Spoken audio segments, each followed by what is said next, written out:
Olá, pessoal do nono ano, professor Esquilace, tudo bem? Bom dia para quem está vendo esse vídeo de manhã, boa tarde para quem está vendo à tarde e boa noite para quem está vendo à noite. Agora, quem está vendo de madrugada, você precisa melhorar, organizar seu horário aí, porque não é hora de ver vídeo, tá? Então, gente, é o seguinte, essa daqui é o material que foi enviado para vocês do dia 5/7 até 16/7, que no final vão ter as atividades, que depois que você lê o leu a parte do livro, né? Você entendeu o texto e aí você vai refletir para poder responder as atividades que eu te passei lá no final. Então você vai fazer as atividades no seu caderno, você vai me mandar por e-mail, mas fica melhor ainda se você enviar pelo GSA, porque fica registrado lá e todo mundo pode ver, tá bom? Então é isso. E qualquer dúvida, me manda um e-mail tirando para eu poder tirar essa dúvida de vocês, tá? Então vamos lá. Esse aqui nós vamos começar a falar agora sobre luz, né? Então vamos lá.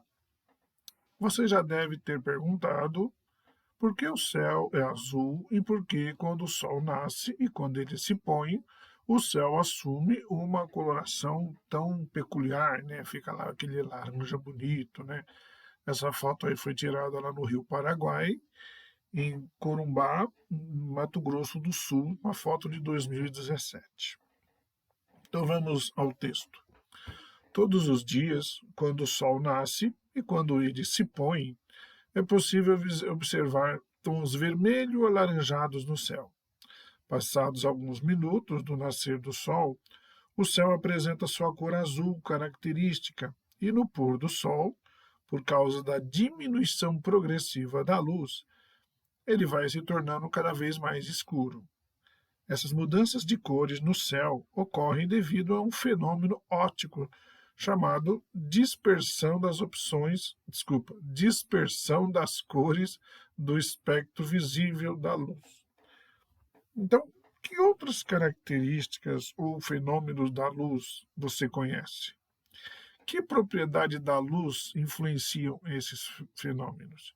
Então vamos saber um pouco mais, além do que da dispersão das cores do espectro visível da luz, que é um nome bem complicado para explicar isso, que a gente vê quando a gente vê o nascer e o pôr do sol. Então vamos lá. O espectro visível da luz e as cores. Os olhos, os olhos humanos, peraí, isso aí aparece tudo.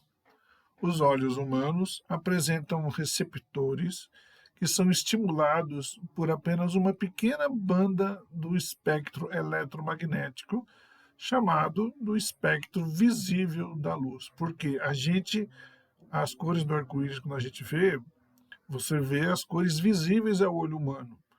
Porque tem outras cores que a gente não vê, que é aquelas que é a ultravioleta, acima da ultravioleta e abaixo da infravermelha. Mas vamos ver, ele vai falar isso.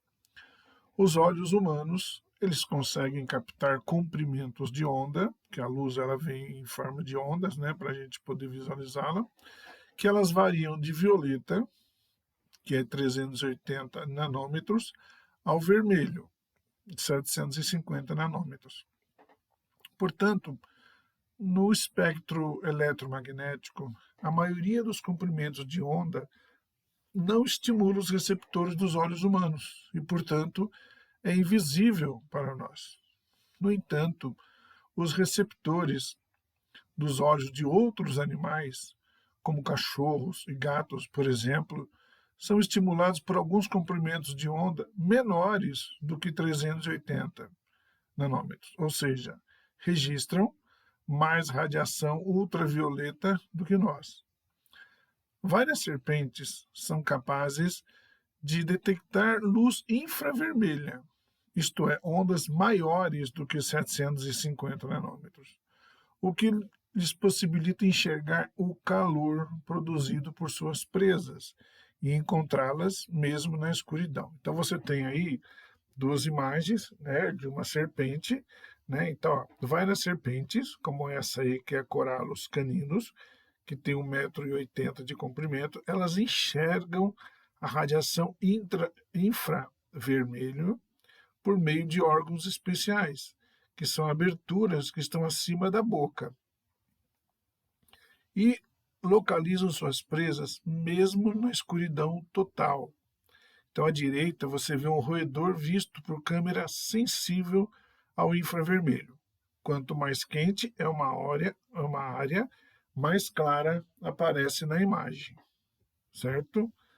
Então, como que ocorre, né? O que é a dispersão de cores? Então, como nós vimos, a cor branca, aliás, isso é uma informação que eu preciso passar, porque a gente não viu isso, mas a luz branca, quando ela passa por um pedaço de vidro que ele é triangular, chamado prisma, ele vai criar o espectro de cores, ou seja, esse fenômeno que produziu o espectro de cores é chamado de dispersão. Então, repare que também houve refração da onda incidente, mas ela nem sempre causa dispersão. Isso é, a luz branca poderia refratar e passar por um corpo sem dispersar. Para ficar mais fácil de entender, a luz branca, quando às vezes você já deve ter, se você pega um CD, você olha o CD assim, você vê que aparece as 7 cores do arco-íris ali, é porque o CD ali, ele funciona semelhante a um prisma, que a cor branca ela é formada pelas 7 cores do arco-íris. Tá? Inclusive, acho que tem uma atividade que ajuda a ver isso. Eu não sei se eu coloquei aqui para vocês, depois vamos ver. Então, uma coisa importante é saber, a luz branca, a luz que vem do Sol, o raio que vem do Sol, o raio solar do Sol, ele é formado por 7 cores. E quando ele passa por um prisma, essas 7 cores conseguem se dispersar, então elas se dividem. É por isso que a gente vê o arco-íris. Então, a luz branca do Sol, como eu disse, ela é policromática. Poli é várias, cromáticas são cores, isto é, ela é composta da combinação de 2 ou mais cores monocromáticas. O que é monocromático? Mono é cromática é cor. Então, é luz composta por apenas uma cor, que é um comprimento de onda. Então, no caso da luz branca, ela tem várias luzes monocromáticas, tá? Que formam a luz policromática, que é branca, que é formada por várias cores. Então vamos ver alguns efeitos cromáticos, né? Alguns efeitos de luz, de cor. Se a luz branca tem frequências monocromáticas, quer dizer, formada por várias cores, uma cor única, será que a única forma de consegui-la é misturando todas as outras cores? Não necessariamente, isso é importante. Misturando as intensidades adequadas de luz monocromáticas de cores vermelho, azul, como a gente vê aqui, vermelho, azul e verde, também subtém o branco, aqui ó, no meio. Tá? Nossos olhos eles possuem receptores de luz que são mais sensíveis ao espectro próximo do vermelho, do azul e do verde. Então, por essa razão, elas podem ser chamadas de cores primárias. Então, o vermelho, o azul e o verde são as cores primárias. E essa combinação de luzes, isso é importante, essa combinação de luzes é chamada de adição de cores. A adição de 2 cores primárias forma as cores secundárias. Então, por exemplo, nós temos aqui que é o amarelo, o magenta e o ciano, conforme mostra a ilustração abaixo. Então, em corpos que emitem luz, eu estou falando de luz aqui, a adição de cores primárias dá origem às cores secundárias e ao branco. Então, o vermelho e o azul dá o rosa, que a gente chama de magenta, né? O vermelho e o verde dá origem ao amarelo, e o azul escuro, né, com o verde, dá origem ao azul claro. E todas essas cores juntas dão origem à cor branca. Agora, em relação às tintas elas são produzidas com pigmentos que são materiais naturais ou sintéticos que absorvem todas as frequências de luz visível, exceto a que vemos, pois essa que a gente vê ela é refletida. Então, quando a gente mistura pigmentos primários mais comprimentos de ondas são absorvidos, subtraídos, refletindo as cores secundárias. Então, de acordo com a combinação utilizada, os pigmentos de acordo com a combinação utilizada. Então, os pigmentos primários são as cores secundárias e não as primárias. E também são chamados de cores primárias subtrativas.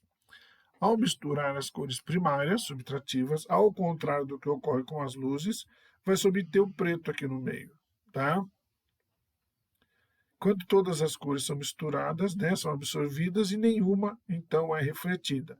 Então, se você mistura todas essas cores aí, a amarela, né, que no caso é a secundária, que vai ser a primária,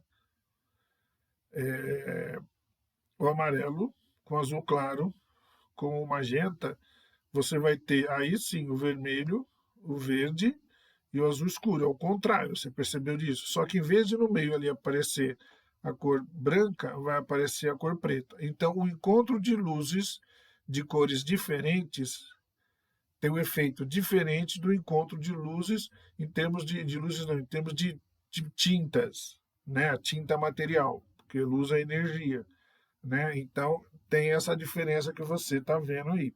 Então, as cores secundárias, quando misturadas, elas vão desencadear um processo de subtração de cores. Tá? Isso você provavelmente vai ouvir essa explicação melhor do seu professor de arte, certo? Continuando. A luz na Terra. Então, o Sol ele emite luz branca e outros tipos de radiação eletromagnética. Essas ondas se propagam no espaço e, ao atingir o planeta Terra, parte delas é refletida pela atmosfera e parte vai chegar até a superfície. Então, ao encontrar a atmosfera, a luz branca do Sol, que viaja em linha reta, ela pode interagir com moléculas de gases que o compõem, como partículas de poeira, cristais de gelo, gotículas de água, etc., que estejam em suspensão na atmosfera. Então, vai ter a sua trajetória alterada, já que ela vem em linha reta, né? O que vai resultar em um espalhamento dessas ondas em várias direções. A faixa do espectro de luz visível próxima ao vermelho sofre pouco espalhamento na atmosfera e continua a viajar, praticamente em linha reta. Já a faixa do espectro de luz visível próximo ao azul, ela é espalhada para todos os lados, pois interage intensamente com os gases nitrogênio e oxigênio, os mais abundantes na atmosfera. Então, por isso, enxergamos o céu majoritariamente azul, quer dizer, principalmente na cor azul, especialmente, né, quando o Sol está alto nele. No entanto, no nascer e no pôr do Sol, é comum que o céu apresente mais tons avermelhados. Isso também é resultado, em grande parte, do espalhamento diferencial que ocorre entre o azul e o vermelho, e os comprimentos de ondas entre eles, né? Então, nesses casos, a espessura da atmosfera que os raios têm de atravessar, ele é muito maior do que quando o Sol está alto lá no céu. Então, por que entende aqui essa fotografia? O menininho olhando aqui para o Sol, aí vem em linha reta. Então, tá vendo que aqui a camada que ele cruza aqui é menor. E olha aqui, ó, a camada que ele cruza aqui é maior, porque o Sol ele está, aqui seria, vamos dizer, meio-dia, aqui seria 6 da tarde ou 6 da manhã, né? Então, tá vendo? Aqui a luz do Sol, o raio solar, ele frequenta um caminho maior, porque é na diagonal, tá? Enquanto aqui ele em linha reta. E isso proporciona isso que ele está falando, essa diferença de cores, tá? Então, no entanto, no nascer e no pôr do Sol, é comum que o céu apresente mais tons avermelhados. Isso também é resultado, em grande parte, do espalhamento diferencial que ocorre entre o azul e o vermelho, como eu falei, e os comprimentos de ondas entre eles. Então, nesses casos, a espessura da atmosfera que os raios têm de atravessar é muito maior do que quando o Sol está alto no céu, como a gente viu na imagem abaixo. Mais atmosfera para atravessar significa, né, implica maior quantidade de luz azul que será espalhada pelos gases dela. Portanto, quando a luz do pôr do sol ou do nascer do sol chega aos olhos das pessoas, a maior parte do seu componente na faixa do azul já foi espalhada, enquanto que os comprimentos próximos do vermelho, que sofrem, como a gente viu, pouco espalhamento, eles estão presentes e são dominantes, pois estão menos espalhados, tá? Então, lendo a legenda aí dessa imagem, a dispersão de cores explica por que vemos o céu vermelho alaranjado quando o sol nasce e quando ele se põe. Ele, é, isso, ali está falando sempre está escrito isso, elementos fora da escala e do tamanho de proporção, que é para você, porque o Sol é muito maior do que a Terra ali, fica parecendo que o Sol está menor que a Terra. Por isso tem sempre essa frase final aí que não precisa ler. Mas é importante saber. Então, onde que a luz se forma? Os elétrons ficam em órbitas fixas ao redor dos átomos. Quando há ganho de energia, eles saltam da órbita onde estão para outra mais extrema, externa. Eventualmente, o elétron ele retorna a uma órbita mais interna, liberando energia na forma de fóton, que é um pacote de energia eletromagnética que carrega em si luz e energia térmica. Então, esse princípio de funcionamento de lâmpadas fluorescentes e dos luminosos de neon, por exemplo, nelas, os átomos dos gases em seus bulbos e tubos são excitados por corrente elétrica e vai emitir, então, os fótons. Então, aqui a energia vai aumentando, nós temos o núcleo do átomo, nós temos aqui o elétron e a energia. A energia vai aumentando e ele passa. E aí, ele recebe a energia. Aqui, no caso, quando ele volta na direção do núcleo, ele vai haver a liberação dessa energia, que é, como ele disse, é onde é usado em lâmpadas fluorescentes e aqueles luminosos neons, né? Então, ao receber energia, lendo a legenda aí dessa imagem, luz emitida por excitação de elétrons. Ao receber energia, o elétron, que é está a bolinha azul ali, o E com o sinal negativo, né, o elétron, pula para uma órbita mais energética, que é mais externo. Quando a energia é dissipada, o elétron volta ao seu orbital de origem e vai emitir luz, liberando energia. Então, na lâmpada incandescente, criada pelo estadunidense Thomas Edison em 1847 e 1931, foi o ano que ele nasceu e morreu. Então, um filamento de tungstênio, que é um metal, ele é aquecido pela passagem de uma corrente elétrica, o que faz com que seus átomos vibrem de forma muito intensa, emitindo luz e calor, que é o processo chamado incandescência.